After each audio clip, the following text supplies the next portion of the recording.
Assalamualaikum warahmatullahi wabarakatuh. Alhamdulillahirabbil alamin. Wassalatu wassalamu ala rasulil amin wa ala alihi wa sahbihi ajma'in wa ba'du. Wa qala al-musannifu rahimahullahu ta'ala wa nafa'ana Allahu bihi wa bi'ulumihi fid darin amin. Telah berkata Imamul Allamah Abdul Qasim Abdul Karim bin Hawazin Al-Qushairi, semoga Allah Ta'ala merahmatinya dan kita mendapat manfaat serta barakah ilmunya. Ketika Al-Husain, saudara Sinan berkata, aku melakukan ibadat haji 14 kali dengan kaki telanjang, yakni berjalan kaki, dan penuh tawakal kepada Allah. Jika kakiku tercocok duri, ku ingatkan diriku bahawa aku telah mewajibkan pada jiwaku untuk bertawakal pada Allah. Ku gosok-gosokkan kakiku ke tanah dan ku teruskan perjalananku. Abu Hamzah menyatakan, setelah berketetapan hati untuk bertawakal kepada Allah, aku merasa malu memasuki padang pasir dalam keadaan perut kenyang. Kerana khawatir jangan-jangan perjalananku dengan mengharapkan perut kenyang itu sendiri merupakan bekal yang kusiapkan bagi diriku.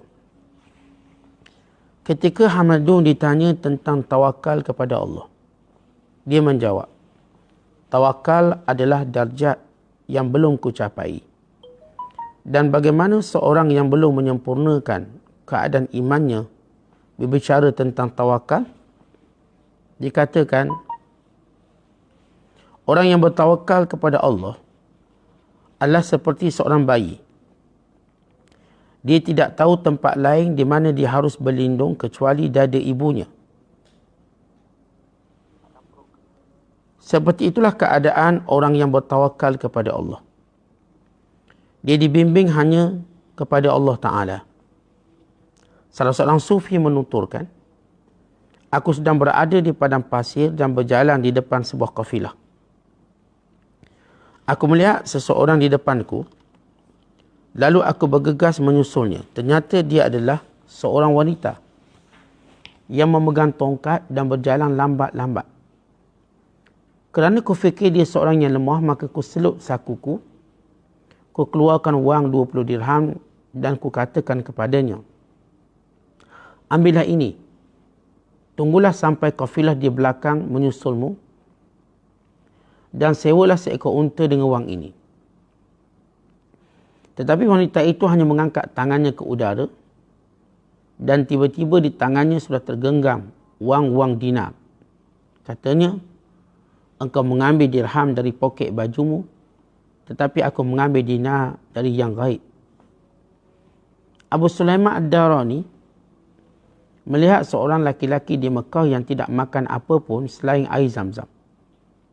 Setelah beberapa hari, Sulaiman bertanya kepadanya, bagaimana pendapatmu jika telaga Zam-Zam kering?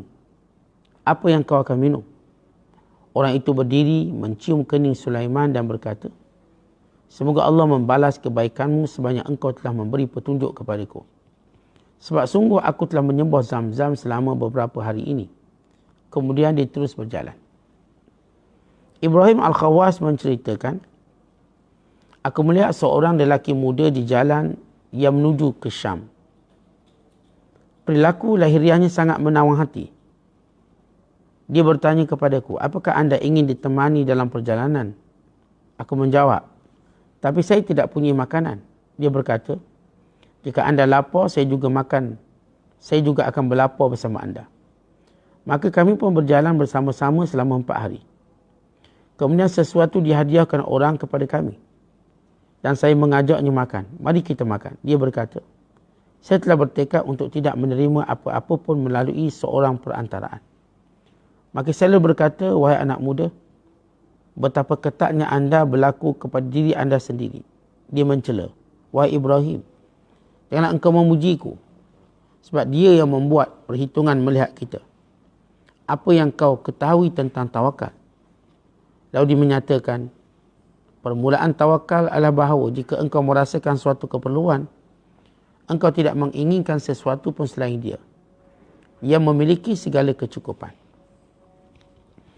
Dikatakan tawakal pada Allah berarti menafikan keraguan dan menyerahkan segala urusan kepada Sang Maharaja Diraja, yakni Allah Ta'ala.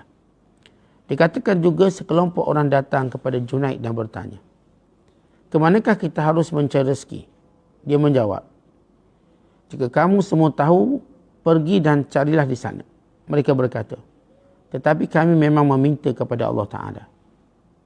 Junaid mengajarkan, "Jika kamu mengira bahawa dia melupakan kamu, maka ingatkanlah dia." Mereka bertanya, "Haruskah kita pulang dan bertawakal kepada Allah?" Dia menjawab, "Menguji berarti meragukan." Mereka bertanya, "Lantas tindakan apa yang mesti kami lakukan?" Junaid menjawab, "Meninggalkan semua tindakan." Abu Sulaiman Darani mengatakan kepada Ahmad bin Hawari, "Wahai Ahmad, sesungguhnya jalan menuju ke akhirat itu banyak. Dan syekhmu mengetahui banyak di antaranya kecuali jalan tawakal yang diberkati ini. Sebab aku belum pernah melihat sekilas pun tentang hal itu."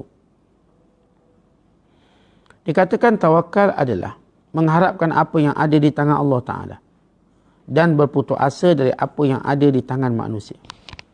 Dikatakan juga tawakal adalah mengosongkan batin, bahkan dari fikiran, untuk menuntut terpenuhi keperluannya dan upaya mencari rezeki.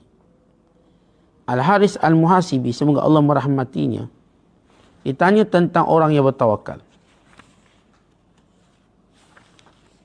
Apakah nafsu mempengaruhinya? Dia menjawab, kebinasaan yang disebabkan oleh alam mempengaruhinya. Tetapi hal itu tidak membahayakan dirinya sama sekali dan berputus asa dari semua yang ada di tangan manusia. Memberi kekuatan untuk mengatasi hawa nafsunya. Muslimin dan muslimat dan penonton yang dirahmati Allah sekalian, berbicara tentang tawakal, satu ilmu yang luas, satu keyakinan yang dalam, dan satu penyerahan yang tiada batasan, merupakan satu perbahasan yang memerlukan kepada tajribah, pengalaman sendiri. Siapa pun yang melalui pengalaman ini, maka dia akan merasakan kemanisan tawakal itu. Umpama seorang yang biasa bergantung kepada duitnya, bergantung kepada keluarganya, bergantung pada jawatannya, tiba-tiba dalam satu hari dihilang segala-galanya. Hilang pergantungan pada duit, pada keluarga, pada kawan-kawan. Ketika itu dia akan merasakan manisnya bertawakal. Oleh dia merasakan bahawa sebenar-benar pergantungan itu pada Allah. Dia mula berputus asa dengan makhluk. Dia mula berputus asa dengan harta benda. Maka dia nampak Allah. Umpama seorang yang terperangkap dalam gua, tanpa makanan, tanpa kawan-kawan dan sahabat. Ketika itu apa yang ada pada dirinya? Tawakal. Apakah dia punya usaha yang lain daripada itu?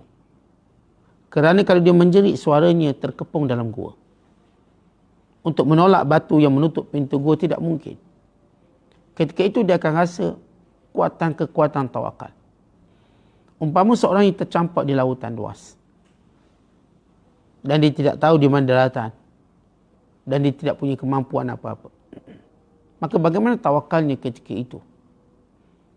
Maka bila kita menyebut tawakal, satu keadaan jiwa yang kosong daripada makhluk. Sama ada makhluk yang bernama manusia atau harta benda. Dan jiwa yang penuh dengan pergantungan pada Allah. Sama ketika mana seorang manusia berada dalam sakaratul maut, maka pergantungannya pada harta terputus. Pergantungannya pada keluarga juga terputus. Maka dia melihat akan hubungannya dengan Allah. Semoga Allah menyembuhkannya. Maka di situ kita dapat gambarkan bagaimana kekuatan tawakal. Namun orang macam kita perlu melalui pengalaman. Orang macam kita perlu dibenci dahulu oleh dunia barulah kita datang tawakal. Bila kita duit tak ada, tawakal baru datang. Kena buang kerja, tawakal baru datang. Bila seorang disumbat dalam penjara, tawakalnya datang. Bila dia berada dalam malapetaka, maka tawakalnya datang. Tetapi para ulama, mereka sudah melatih diri mereka dari awal memahami, mengenalinya. Dan mereka sudah pun bersifat dengan sifat tersebut. Sudah. Umpama seorang komando. Komando, tuan-tuan sekalian. Dia akan tahu dia akan melalui zaman getirnya. Dia tahu. Maka dia daripada awal sudah latih dirinya. Tidak makan, tidak minum. Tidur dalam hutan, tidak berpakaian. Maka tidak dibekalkan dengan apa-apa senjata sekalipun. Untuk dia menjadi survivor dalam hutan. Untuk apa latihan itu dan tak ada orang mencela latihan itu. Siapa yang mencela latihan komando, latihan mandiri ataupun ikhtiar hidup yang luar biasa. Yang dilakukan oleh kelompok ini sehingga mereka keluar sebagai tentera elit. Tentera terlatih. Hebat. Tak ada pun orang cela dia tak melakukan kenapa sumbat dalam hutan, kenapa kamu paksa makan sekian benda dan sebagainya. Kerana kita demikian mereka melatih diri mereka untuk menghadapi satu waktu di mana mungkin sukar. Walaupun kadang-kadang komando ni sampai mati tak pernah jumpa waktu sukarnya. Tapi dia terus melatih kesukaran dalam dirinya. Untuk apa? Kuat mentalnya, kuat fizikalnya, dan kuat azam dan semangatnya. Demikian orang-orang sufi. Mereka melatih diri mereka untuk kuat iman mereka. Mereka sentiasa latih setiap waktu untuk iman itu kuat, gagah. Sehingga menjadi kelompok-kelompok super elit di kalangan orang beriman di sisi Allah. Kerana pergantungan mereka pada Allah. Sebab itu diceritakan oleh Al-Husain bahawa pernah saya pergi haji jalan kaki 14 kali. Kalau kita pergi haji 2 kali pun payah naik kapal terbang. Berkira duit. Tapi dia jalan kaki 14 kali. Dan cerita ulama-ulama yang pergi haji puluhan kali bukanlah cerita yang asing. Bukan sebahagian mereka pergi haji sampai 40 kali. Atau 70 kali. Sebagaimana yang diceritakan tentang Atha' bin Abi Rabah 70 kali pergi haji. Abdullah bin Mas'ud sendiri pergi puluhan kali haji. So, riwayat menyebut 40 kali haji. Dan lain-lain ulama' kalangan sahabat tabi'in. Bahkan Sayyidina Husain sendiri pergi sampai 20 kali haji. Demikian juga Sayyidina Hasan radhiyallahu ta'ala anhumah. Jadi pergi haji banyak-banyak satu cara mereka mendidik diri. Bukan dengan cara berjalan kaki. Kalau kata Ustaz, kan sekarang ganggu kota orang. Pergi haji banyak kali. Jangan pergi ikut kota tu makna yang percuma. Dia ada yang tidak melalui kota tersebut. Ya kalau dulu lagilah tak ada kota, maka boleh pergi. Maka bila dia kata, aku berjalan kaki. Bila aku terpijak duri, aku biarkan dia. Aku terus berjalan. Kerana aku meletakkan pergantunganku kepada Allah semata-mata. Tak nak. Walau pijak duri tak nak buang. Di sini mungkin setengah kita iskal atau muskil. Saat kita kan kena usaha, ikhtiar. Dan kita dah kata betul. Dari sebab aspek tertentu, ikhtiar itu penting. Ikhtiar salah satu cara bertawakal. Tetapi kalau seseorang ingin mengambil sesuatu yang bersifat azimah, yakni sifat yang lebih keras, maka terpulang pada dia. Tetapi dia tidak menjadi kaedah pada semua orang. Tak akan jadi kaedah semua orang. Seumpama seorang yang saya katakan bila dia sakit. Dia ada dua pilihan. Wa imma berubat atau tak berubat. Tapi jangan nyusahkan orang. Boleh dia tak nak berubat. Kadang-kadang mak kita cakap. Kalau mak sakit, jangan hantar hospital. Dia tak bagi hantar hospital. Si anak-anak pun kata, Ustaz, mak ni duk kata kalau sakit jangan hantar hospital. Tak nak dia. Apakah boleh kita mendengar cakap ibu kita? Ya kena dengar lah. Kalau dia memilih redha, kalau dia memilih untuk tidak bersabar, dia memilih untuk bersabar untuk tidak melakukan rawatan.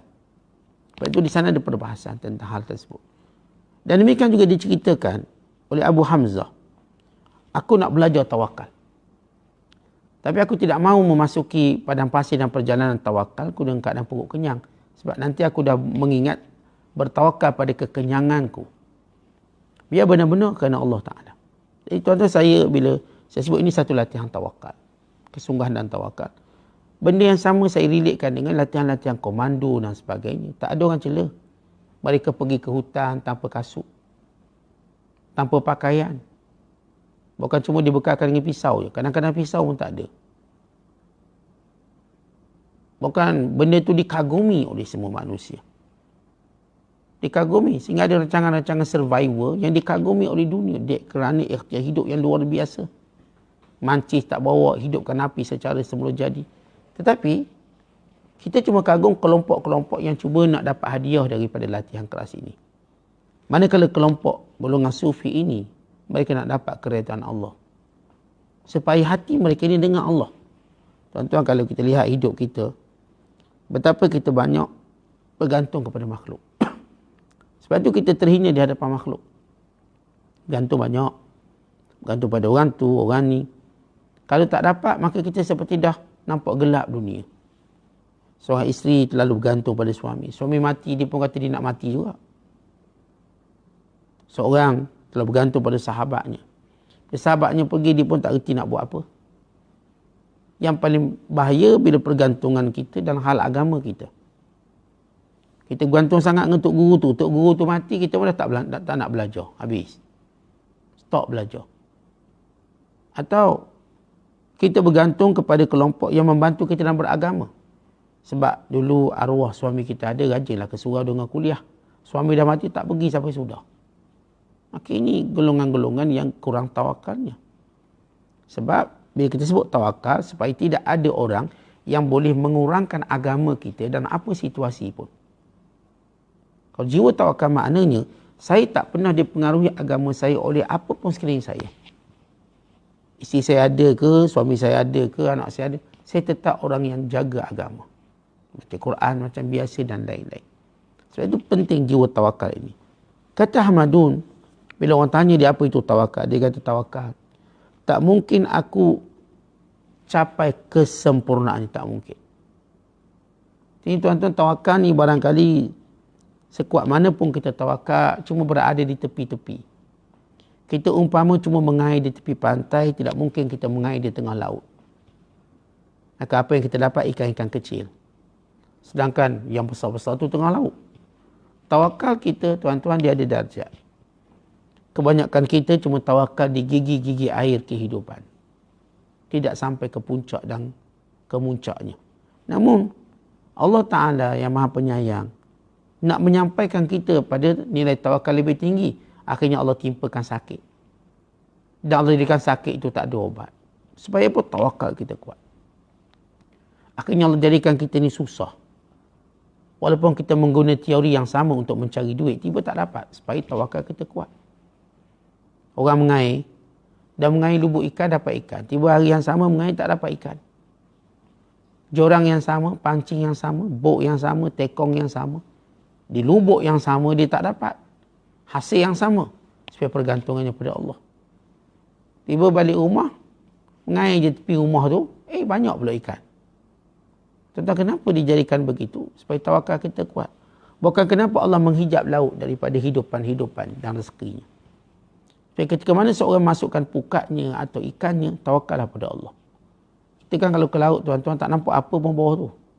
Tak nampak. Kosong. Kita cuma tahu bahawa ada ikan mungkin. Mungkin ada ikan. Kita campurkan jorang, pukat dan sebagainya.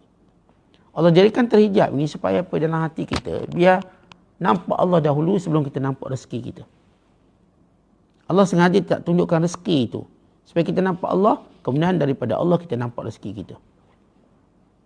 Maka demikian orang-orang yang meletakkan dirinya dalam nilai tawakal. Ada seorang sufi menceritakan bahawa tawakal sebenar ialah sebagaimana seorang anak yang tidak berfikir melainkan susu ibunya. Anak kecil, tuan-tuan, kalau anak tu umur 5-6 bulan, agak dia fikir apa? Dia fikir tak nak kereta, nak rumah, tak ada. Dia cuma fikir nak menyusu mak dia. Dia dapat sup, dia menyusu mak dia pun tidur. Bila dia bangun, dia fikir nak menyusu mak dia. Dia tenang dalam dakapan ibunya yang menyusukannya. Gambaran tawakal begitu, seorang yang tidak mengharapkan yang lain melainkan Allah. Dan seorang yang tenang dalam dakapan rahmat Allah. Tenang dalam pilihan Allah. Tenang dalam semua keputusan Allah. Maka ini orang tawakal. Seperti seorang bayi yang dipeluk oleh ibunya dalam keadaan penuh kasih sayang dan disusukan. Maka itulah gambaran tawakal. Tetapi kalau kita tengoklah dalam sejarah perjalanan hidup kita manusia, Kita dulu kan pernah berada dalam alam perut, dalam janin. Waktu kita berada di rahim ibu kita, apa yang kita buat sebenarnya? Tak buat apa-apa. Kerana kita makhluk yang waktu itu Allah jadikan penuh tawakal. Penuh tawakal. Dalam tempat yang sempit kita hidup. Bukan tempat tu luas. Sempit sangat-sangat. Gelap. Terlalu gelap tempat tersebut. Maka bagaimana tuan-tuan agak-agak kalaulah Allah Ta'ala bagi peluang untuk kita hidup, untuk kita ingat dalam kejadian kita dalam perut, luar biasa. Kita makhluk yang paling kuat bertawakal kepada Allah. Artinya tawakal ini asalnya ialah fitrah manusia. Sebagaimana kita sebut minum susu tu fitrah kita. Mula-mula makanan pertama kita makan ialah susu. Fitrah. Waktu Nabi SAW Isra' Mi'raj, Jibril datang membawa kepada Rasulullah susu dan arak. Maka Nabi SAW memilih susu. Maka Jibril AS berkata, asabtal fitrah. Kamu telah memilih fitrah. Jadi tawakal ini fitrah. Sebab itu tuan-tuan sekalian, sampai peringkat tawakal itu kembali balik pada kita. Asalnya memang kita dah dihanyutkan dengan pergantungan pada harta, pada pangkat. Kawan-kawan yang kita kenal, akhirnya kita melalui proses tua kita. Kawan-kawan kita sudah hilang. Bukan anak-anak kita juga sudah hilang. Bukan pasangan kita juga sudah hilang. Lalu kita hidup bersendirian. Maka datanglah fitrah yang suci, yang mungkin sudah lama hilang dalam diri kita. Tawakal pada Allah. Datang pula penyakit dan sakit. Dan sakit yang menjadikan kita menunggu kematian. Maka itu menjadikan kembali fitrah itu datang. Benda yang sama saya katakan dalam contoh beragama. Beragama itu fitrah. Even komunis pun yang tak percaya pada Tuhan dan agama, waktu dalam kesusahan dia percaya balik pada Allah. Maka tawakal satu sifat fitrah sebenarnya yang ada pada manusia. Sebab itu dalam perjalanan hidup kita, kita akan diuji tak ada harta. Memanglah kita kaya. Tiba-tiba kita melancong satu tempat, beg duit hilang. Dan orang tu pun, tempat tu pun kita tak kenal orang. Lihat, ketika ada pergantungan dengan manusia hari ini, kita tak ada apa-apa, maka ketika itulah kita bergantung pada Allah. Fitrah tu datang. Kerana itu Allah sentiasa akan mendatangkan fitrah ini pada kita untuk ingatkan, kamu dahulunya begini bergantung pada aku. Contoh kita mak sebagai kepada anak-anak ni. Walaupun kita tengok anak kita dah merdeka dengan pekerjaan dia dan sebagainya, kita masih berharap dia ni kembali bergantung pada kita. Supaya dia tak lupakan kita mak dia. Akhirnya dia datang tengok mak, tolong jaga anak kita, boleh tak? Tentang kita bukan jaga anak dia tu kerana kita nak gaji, nak upah. Tapi kita mula lihat, dia mula bergantung pada kita. Mak boleh tak tolong saya ni nak berpantang, mak tolong jaga. Si ibu ini mula rasa kemuliaannya bila dipergantungkan. Maka kerana itu si ibu akan tolong anak ni. Kalau anak tunjuk menyombong, mak ayah pun tak nak layan. Allah Ta'ala, memang dia tak berhajatkan pada kita. Tapi Allah Ta'ala perintahkan kita bergantung pada dia. Wa 'alallahi fatawakkalu. Kepada Allah anda akan bertawakal. Allah Ta'ala menyatakan, wa 'alallahi falyatawakkalul mu'minun. Maka biarlah hanya kepada Allah bertawakal sekalian orang beriman. Sekalian orang beriman bertawakal. Jadi tuan-tuan, betul kita ada harta, pangkat dan sebagainya. Tapi itu bukan pergantungan kita pada Allah. Allah boleh sahaja jadikan harta itu tidak berfungsi. Allah boleh jadikan sahaja pangkat itu tidak berfungsi. Bagaimana orang yang berpangkat, akhirnya pangkat ini tidak berfungsi untuk menjadi benteng di dalam menghadapi masalah dan musibah. Tak boleh. Akhirnya gantung pada Allah. Tuan-tuan, bila kita lihat manusia dilanda dengan kemelesetan ekonomi, dengan pakar-pakar ekonomi yang ramai, yang menyumbangkan idea yang pelbagai, gagal membangunkan negara yang runtuh ekonominya, sehinggalah mereka kembali pada fitrah. Tentang tsunami yang berlaku tahun 2004. Tahun 2004, tuan-tuan bayangkan tsunami tersebut yang melanda, yang di luar akal manusia. Di luar akal manusia, kita tak pernah terfikir. Hancur lebur dunia. Tentang waktu itu, kalau kita pergi ke Aceh, saya pergi ke Aceh, kita bertemu dengan mangsa-mangsa tsunami, apa yang mereka ceritakan? Saya hanya bergantung pada Allah. Saya tidak tahu apa melainkan Allah. maka Allah selamatkan mereka. Wa kadzalika nunjil mu'minin, demikian kami menyelamatkan orang beriman. Dan kita tuan-tuan kalau baca semua kisah para nabi, apa yang menjadi signifikan dalam kisah para nabi itu semua ialah pergantungan mereka pada Allah. Maka dengan pergantungan mereka pada Allah, Allah musnahkan golongan yang lupa Allah.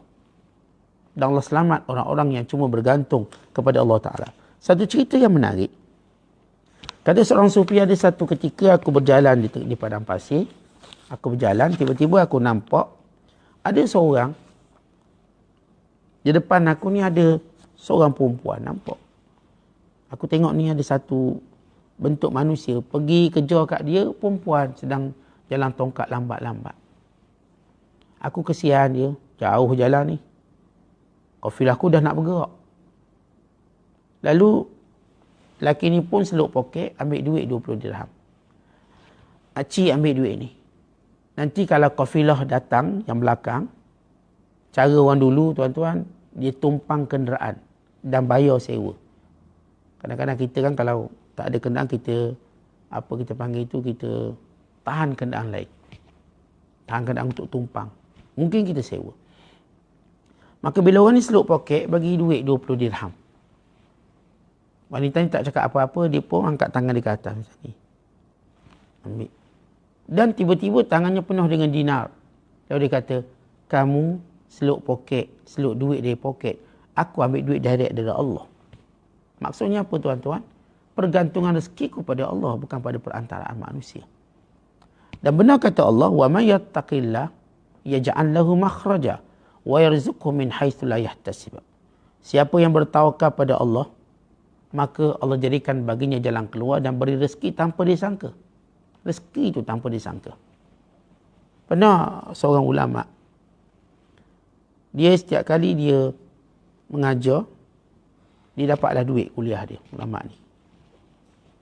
Dapat secara tahunan 60 dinar. Setiap kali dapat duit, dia derma. Dia derma. Dan setiap kali derma, dia akan dapati balik duit tu ada. Ada bersama dia. Dia dah derma. Ada seorang ulama lain tengok. Saya tengok awak ni sentiasa derma. Macam mana awak boleh derma? Dia kata, setiap kali aku derma dan aku pulang ke rumah aku, angkat bantal, ada balik duit tu. Yang derma lah, duit tu ada. Sehingga aku dapat benda yang sama. Lalu ulama ni pun nak tiru, dia pun buat sama. Buat. Tengok balik rumah, tengok bawah bantal, tak ada duit. Tak ada. Kenapa tak jadi? Maka dia pun tanya ulama ni, kenapa saya derma tapi saya tak jadi macam tuan? Dan jawabnya, sebab kamu bertawakal pada duit tadi. Aku bertawakal pada Allah. Aku tak harap apa-apa pun. Aku buat dan Allah bagi. Tanpa mengharapkan, kamu ni mengharapkan. Dek kerana itu kamu tak akan jumpa. Artinya ada satu pelajaran. Tuan-tuan, kita nak latih biar kita bergantung pada Allah. Sebab kita dapati siapa pun bergantung dengan Allah tidak pernah hina. Tapi yang bergantung dengan makhluk dihinakan. Dipermain-mainkan oleh manusia. Yang bergantung pada Allah sentiasa mulia. Dan dia ceritakan kisah Abu Sulaiman Darani. Bila satu ketika tuan-tuan, Abu Sulaiman Ad-Darani lihat seorang lelaki, dia asyik minum zam-zam je. Berhari-hari minum zam-zam. Lalu Abu Sulaiman Darani tegur dia, bagaimana kalau satu hari nanti air zam-zam ni kering? Kering, bagaimana? Ya, kadang-kadang kita fikir macam mustahil. Air zam-zam kan tak kering, tak mujizat. Tapi kata-kata dia, bagaimana nanti kita tak boleh minum air zam-zam? Macam berlaku dalam tragedi COVID. Tak boleh minum air zam-zam. Tak bagi. Maksudnya, tak boleh direct nak ambil. Jadi, lelaki ni tuan-tuan sedar, yang selama ini pergantungannya pada air zam-zam. Maka dia pun mencium Abu Sulaiman Darani, kamu telah tunjukkan pada aku satu jalan, satu ilmu. Macam kita lah tuan-tuan. Tuan-tuan sekarang kerja apa? Cikgu. Saya cikgu. Kalau kena berhenti kerja cikgu agak-agak, oh sah, habislah saya. Kereta nak bayar macam mana? Rumah nak bayar macam mana? Di situlah kita lihat bagaimana orang ni bergantung pada jawatannya. Kita kerja kilang kan? Kalau kilang tu bankrupt macam mana? Oh, kalau kilang tu bankrupt Ustaz, saya memang korek kubur lah Ustaz. Korek lubang kubur mati. Macam tu saja. Nilai kehidupannya bergantung pada satu cabang pekerjaan, kalau tertutup, dia rasa tak nampak apa. Tapi kalau orang yang bertawakal, kalau tutup, ya memanglah lubang rezeki ni tutup. Tetapi Allah yang memberi rezeki tak pernah tutup rezeki pada hamba. Lihat jawapan orang bertawakal lain. Orang macam kita tuan-tuan rasalah kalau orang ke laut dah. Agak-agak bila gelora laut. Oh, nak kerja apalah. Laut ni dah ombak tinggi dah tak ada kerja. Buat apa ni? Menung. Tak buat apa. Kita kalau orang Menorai kata hujan lebat. Dah buat apa? Dah hujan. Tak boleh lah. Kalau hujan macam ni selalu sak mati saya. Demikian juga berkisah PKP. Sak kalau PKP ni lanjut. Boleh mati kita semua ni. Mana tawakal kita pada Allah? Mana tawakal kita pada Allah? Tuan-tuan, apa pun berlaku dengan izin dan takdir Allah. Ya, kita tak nafikan tentang sebab itu dan ini. Tetapi hati kita dengan Allah. Kita tak akan datang ajal kita melainkan bila Allah tentukan. Dan Allah tentukan setiap makhluknya akan mendapat rezeki. Jadi, yang penting tuan-tuan dalam hidup ini, jangan rasa lemah. Kerana tawakal ini menjadikan kita kuat. Sebab itu Allah berfirman dalam Quran, وَلَا تَهِنُوا وَلَا تَحْزَنُوا وَأَنْتُمُ الْأَعْلَوْنَ إِن كُنْتُم مُؤْمِنِينَ. Jangan rasa hina, jangan rasa rendah. Jangan rasa duka cita. Kamulah paling agung, paling hebat. Kalau benar orang beriman. Dan salah satu ciri orang beriman ialah dia bertawakal pada Allah. Sebab itu kita tak lemah bila apa pun masalah berlaku. Kita yakin kita ada Allah. Dan Allah akan tunjukkan jalan keluar kita. Maka ini sebahagian daripada definisi, sebahagian daripada huraian tentang tawakal. Mudah-mudahan tuan-tuan kita terus melatih diri kita untuk bertawakal. Walaupun saya kata tawakal ni ada darjat. Mungkin kita berada pada gigi-gigi air kehidupan. Tapi insya-Allah kita akan mula ke tengah untuk mendapat hasil yang lebih lumayan. Yang ini untuk mendapat kesan tawakal yang lebih hebat, yang lebih kuat. Moga Allah menjadikan kita di kalangan orang yang tawakal sebenar, yang mendapat redha-Nya, yang mendapat kemuliaannya, yang punya kekuatan kita, yang menjadi anugerah Allah Subhanahu wa taala. Aqulu qawli hadza wa astaghfirullahal azim li wa lakum. Assalamualaikum warahmatullahi wabarakatuh.